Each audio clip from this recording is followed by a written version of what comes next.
quick, you better call on Dr. Vic. Firefighter Paul Pratt almost lost his job to lower back pain. Then he discovered a non-surgical back pain treatment called spinal decompression therapy. Spinal decompression works to ease pressure between discs, while pulse therapy helps to restore blood and nerve flow. If you're in pain and you need help quick, you better call on Dr. Vic. Call Dr. Vic now. Welcome, everybody, to the Cincinnati Bengals Weekly Show here on the Grueling Truth Sports Network.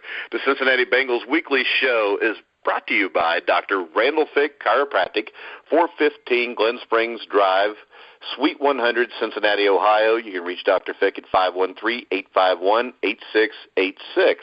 I'm your host, Mike Goodpaster. Right now I want to welcome in former Cincinnati Bengal linebacker, Joe Kelly. How you doing, Joe? Oh, Mike, it was a great weekend, buddy. It was a great weekend. We got that 2 wins in a row. We played a pretty good Buffalo team, a Buffalo team that was at the time in first place. At the time, they were I believe they were the number one defense in the league, and it was close. Andy threw a couple balls, question balls here and there. AJ. With that rain, he dropped a couple balls. But like we said all season, our defense played their asses off. Our defense kept us in the game. The defense, Mike, held Buffalo to 36 total yards in the second half. And anytime you can hold any NFL team to 36 yards and a half, most likely you're going to have a successful outcome. So hey, man, it was good. We're going into the bye week, and even better than that, Mike. Guess what? Those damn Steelers lost. So yeah, they lost bad. The Steelers lost. So Big Ben looked like Akili Smith and David Klingler. Yeah, it couldn't have been a better weekend, man, to be a Bengal fan. So we're good, and we have a bye. We can rest, get some of these guys rested, and get ready for that big game. That's going to be a huge game after our bye week in Pittsburgh. And we'll start off with this. I know the Bengals are celebrating their 50th anniversary this year. They got their first home win. I don't think there was any coincidence that they were honoring yourself and some other former Bengals. You want to tell us about the weekend? Oh, Mike, the weekend was absolutely great, man. We had seen some guys. Eddie Edwards came into town. Literally hadn't seen Eddie since Super Bowl 89, Super Bowl 23. Eddie Brown, James Brooks, Tim McGee, Mike Martin, Justin Smith, Robert Gathers Jr., Mediu Williams, Ron Carpenter, Rich Carey, Hernandez Jones, Pat McAnally. So we had Rick Rosano. We had I think I want to say maybe 16 guys.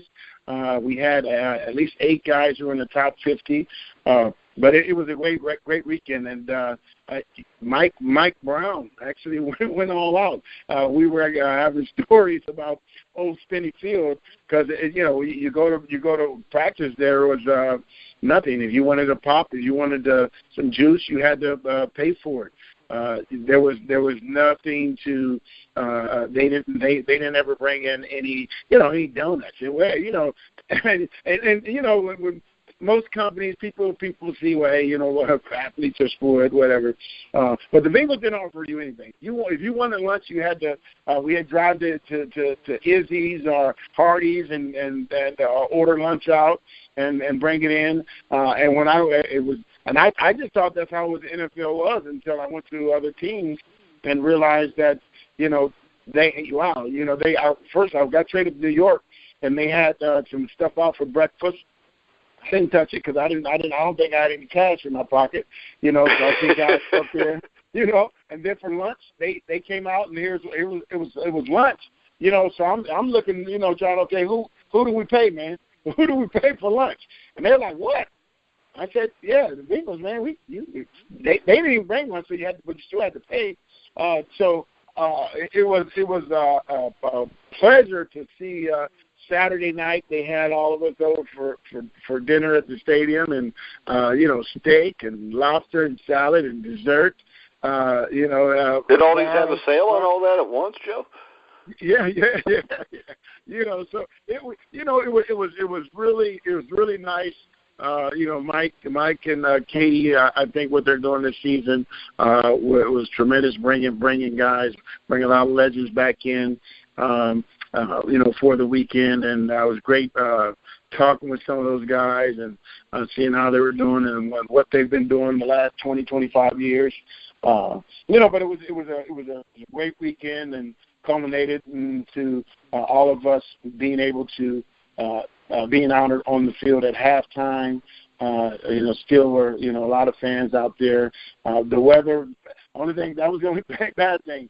It rained the entire game. It was like a monsoon at times, but it was ironically that when it was our time to go out on the field, they did give us some umbrellas, but when the introduction was to begin with introducing all of us that come to the middle of the field, the rain stopped. And it stopped as long enough for us to everybody to be honored, and then while we were walking off, it started pouring again.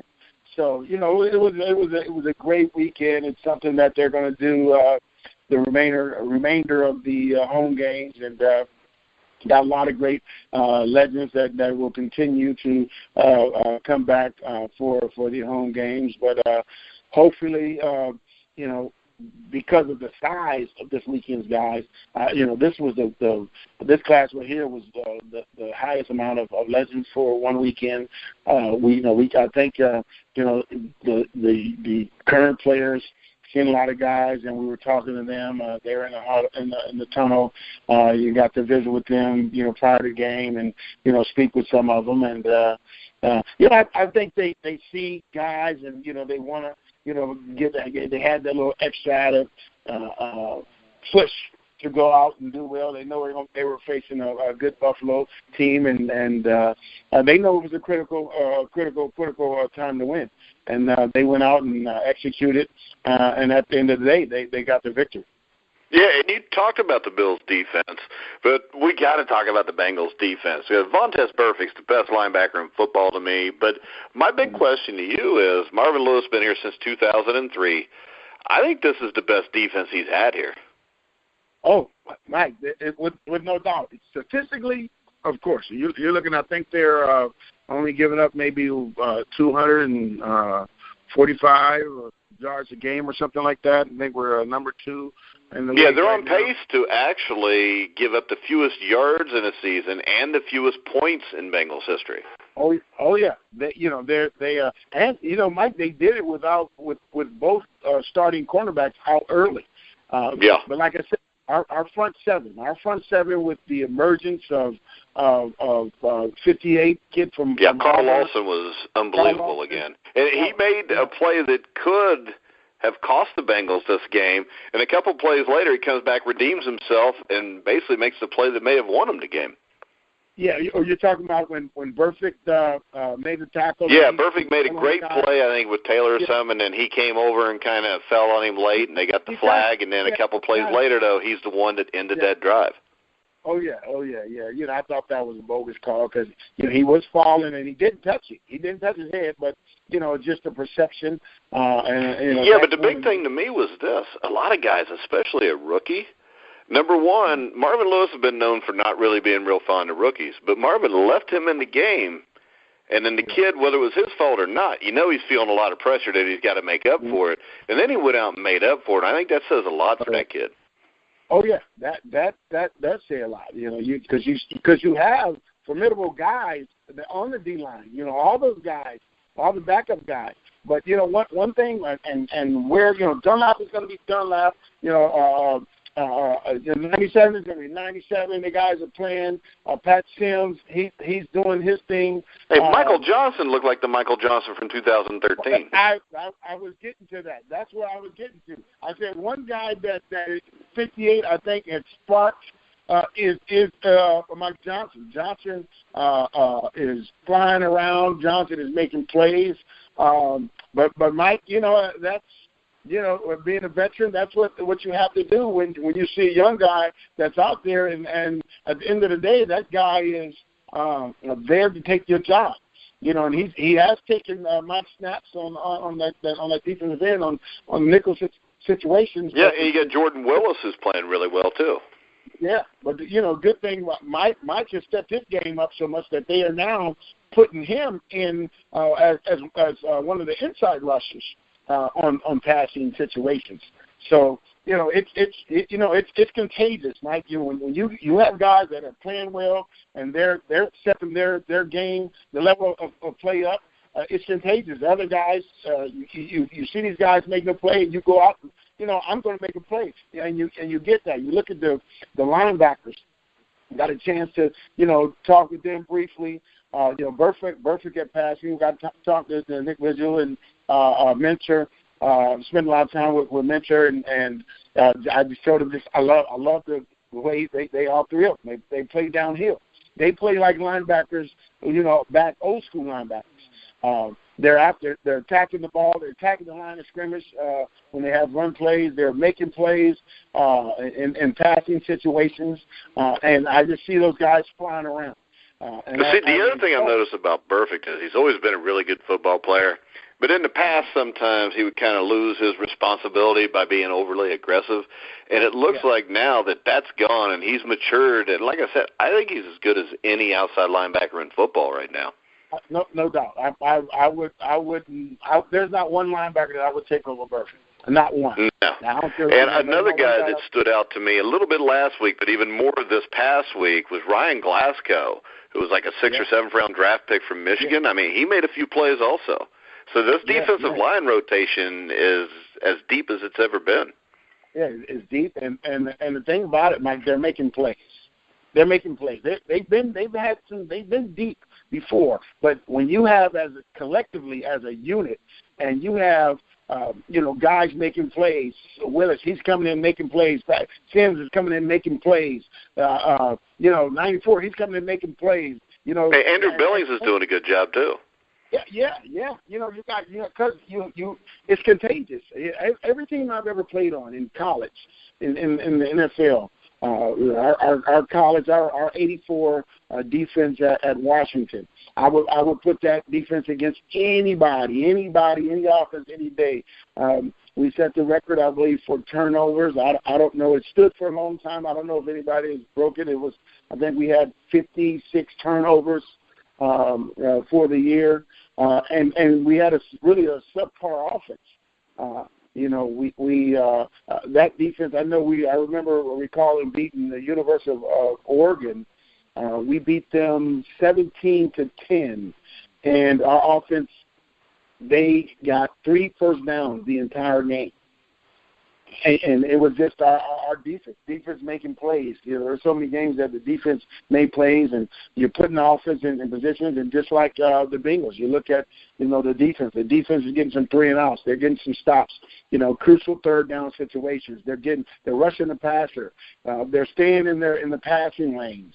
Tyrod Taylor. He's the guy with speed. He's elusive, but we were after it. Our guys were they were after it. Pursuing the balls, great angles. As a result, we continue to put our offense in positions to be successful, even though it's sometimes, if right before half, if they don't have the turnover and Buffalo goes and scores a touchdown, Buffalo really their entire offense would have held them to 3 points. So definitely this year, Mike, the defense is definitely the driver of this team. And unfortunately, when we're talking about on the offensive side, Mike, is a little different story. Yeah, offensive side, though, I think Dalton played really well. He had the one bad pass that was tipped. We had A.J. Green, who, for some reason, lets a ball dang near hit him in the stomach. It ends up being an interception.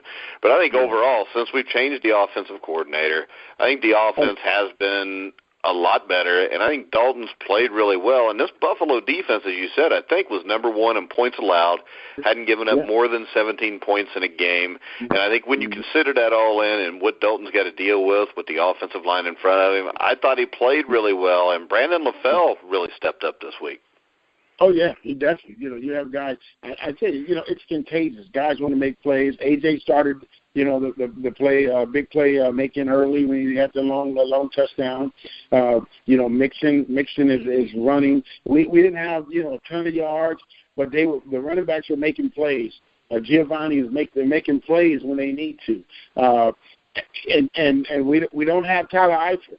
But, Mike, that damn Tyler Croft is going to make you forget. Ryan Hewitt makes plays. The only problem is right now we don't know about the status of his knee for the Pittsburgh game, but he'll be back shortly. Yeah. So, our tight ends are making plays. Unfortunately, 82, man, it was a great call. He was out there. Yeah. I think he was too open. Is he still on the team, Joe? He was too open, Mike. He was too open. Yeah, because I'll tell you, they showed him on the sideline. He looked like an 8-year-old. His dog just died. Oh man, you know what? Because Mike, there's he probably never had been that open in his football career. When you think about it, blown coverages, and he's there, and he's in the NFL, and you're wide open, and I think Andy did purposely take something off the ball to kind of lob it up and make sure he caught the ball. But, it happens. It happens to the best of us, man. And he got a little excited. But like you said, with the new offensive coordinator, I don't know if he simplified the game plan, Mike. You can see there's a lot of similar plays, but it's something. It's something, and it could be Zampese's coaching style didn't gel with those guys. It was something because, Mike, when you look at it, you definitely see a difference in the execution. I think it was a lot of putting Andre Smith and letting of the way he and Fisher rotate. But, I think Andre Smith's emergence in the offensive line was huge. But there's something. There was something. I don't know if they're simplifying the game plan. If they just like this new offensive coordinator better, or he's calling different plays in different situations. But there's definitely something that they like about this guy, and it's definitely showing in their play. All right, so we talked a little bit about Pittsburgh and who the Bengals got next. We'll save that for next week. But when I look at the schedule here, the thing that stands out to me is you got at Pittsburgh, you got the Colts at home. If they can get the Steeler win, that should put them 4-3. But I think the season's going to be decided, as weird as it sounds, from November 5th through November 19th. Because from the 5th to the 19th, they go to Jacksonville, they go to Tennessee, they go to Denver. I think that's all 3 winnable games. But if they can get this Steeler win and that Colt win, and if they were to just get one of those 3 games, Joe, they're in pretty good shape in this division because I don't see anybody going to win 10 games in this division unless it is the Bengals. Yeah. I agree because I think Pittsburgh they're having their issues, but and in the day I think Pittsburgh's going to be in there. I think they have the team to be in there. So we got to look for them also looking at their schedule and going on a streak. Yeah, they got to play Kansas City at Kansas City this week too. Do they? Oh yeah, well, yeah. That can be a. So they could be coming in with a 2-game losing streak, be 3-3, lumping home to Pittsburgh. And I mean, this is the time you want to get them if you're the Bengals. You just got to make sure you're on top of your game, and they should be with the bye week while Pittsburgh's at Kansas City. Mm-hmm. Oh yeah, I definitely. It's advantageous for us. That we have a bye week, and they're traveling to Kansas City. Kansas City is still the only undefeated team in the league, and those guys, they're at home. So they're going to have to play very well to beat a good Kansas City team. But at the end of the day, maybe Kansas City will beat them up a little bit, and when they come to us, they're spinning. And I think there's a little seeing what Antonio Brown did the other not like this past week, the week before, he was pissed that he was wide open, didn't get the ball. So they're having some internal issues. You had those guys that voted not to. The entire team voted not to go out as a team on with the national anthem, and then you had Villanueva, whatever. Villanueva. They're starting left tackle, I think. Yeah, he went the biggest problem there was he went out, but then he apologized for it. Well, shit, just do it or don't do it, but don't apologize because you knew what you were doing to begin with. Well, Mike, this is where the problem is. At the end of the day, they agree as a team because the coach said, whatever you're going to do, either you're going to stay in or you're all going out. It's not going to be half the team, and they all voted. Every last person, they voted to not come out for the national anthem. And then when the anthem started, they stayed in the tunnel. So when it started, he decided on his own to walk. So that's it. I don't care as a team. Regardless. Yeah, but my point is, shit, you did it. Just do it or don't. You don't need to apologize for it. Just go find a different team. Well, that's what I said. What I'm saying, there's some inner turmoil. There's dissension on that team, whether it's Antonio Brown or Villanueva. There's problems on that team beyond Big Ben just looking old. Yeah. So, Mike, at the end of the day, hey, it's Pittsburgh. Let them continue to I don't have no problem with it. I hope half the team stands, half the team lays down, and it doesn't matter to me as long as they're in disarray. I don't care. Yeah, so, they can all go stand out in the parking lot during the game. I don't care. Yeah, hopefully we can this entire league, Mike, hopefully everybody can get to what the issues really are, and guys can start as soon as I think Goodell, he can put an end to this, not by mandating. You don't put an end to something like this by mandating. Well, Joe, where they mandate that you stand for the national anthem? Where's that? North Korea. Okay, yes, exactly. You know what I mean? The Philippines just passed a law, if you don't stand for the national anthem there, they can actually put you in jail. Wow, yeah. So, at the end of the day, there's things that could be done, and I think as soon as they decide, they take the bull by the horns and say, okay, this is what we're going to do. We're going to talk about police reform, police brutality, social injustice. We're going to talk about those things. Now, hey, okay, this is what we're going to do. We're going to put these things. There's a meeting next week with the players. We're going to put these things in place. So if the NFL, if they and I'm not saying you have to cave into all the players' demands, but if you say, okay, this is what we're going to do, I guarantee you guys are going to say, okay, hey, we'll come out and it'll be business as usual. And now, as far as I'm concerned, now, you have to talk about the things that are on the table. And then we can get away from, who's more patriotic, who's disrespecting the flag, da-da-da. Everything that this whole protest was nothing. It wasn't nothing about that.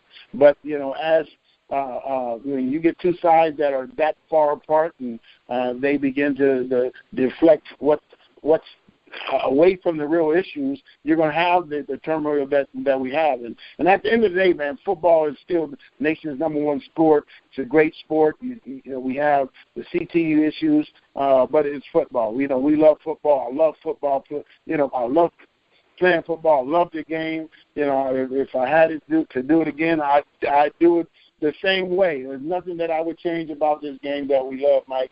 And at the end of the day, hopefully we can get this stuff ironed out, and there can be some substantial changes toward rectifying some of these things. So the guys, because at the end of the day, they're not just football players. They're not just football players, Mike. At the end of the day, you go home, and guess what? You're going back to where your brother, your sister, your cousin, your wife. You're going back to the same communities that you're from, and you're faced with the same. You're looking at the same thing, the same situation.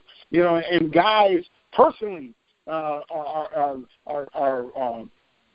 singled out because of the color of their skin, the car they drive, and so on and so forth. So there are a lot of things on the table, a lot of things, so many things that can be discussed that we can get some headway and start talking about these things and get back to this game being the great game that it is, and being the most watched sport on the planet.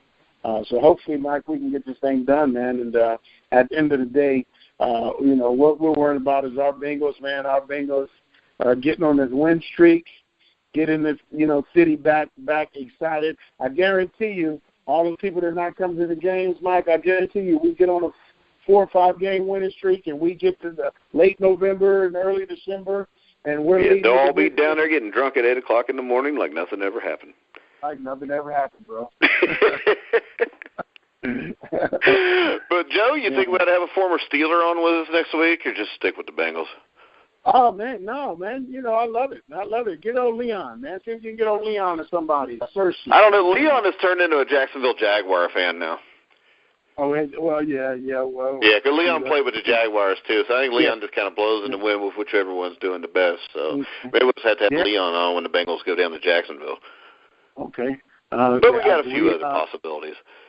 Yeah. I could get Rocky Blyer, maybe. Yeah, any of those guys would do. But speaking a little bit of the a Jacksonville, legend, so. you're gonna have Leon Searcy on for the Jacksonville game.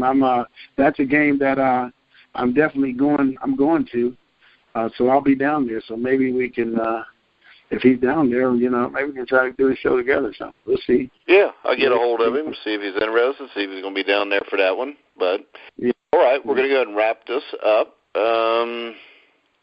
Real quick, Joe, I just wanted to talk about Dr. Fick again. I know you've had some good experience with him. He is a sponsor for our show.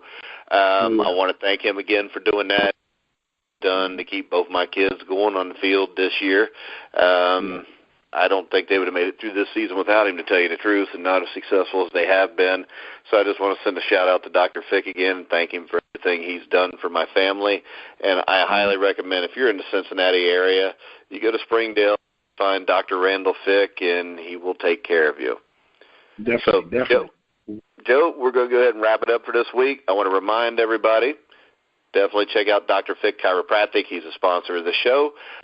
You can hear all the shows on iHeartRadio, iTunes, TuneIn, Spreaker. Make sure you catch our Grueling Truth Legends show this week with former New York Jet legend Wesley Walker. I think it was a 2-time Pro Bowler. Helped take the Jets to the playoffs a few times, so make sure you check that out also. So for Joe Kelly, I'm Mike Goodpaster. You've been listening to The Grueling Truth, where the legends speak.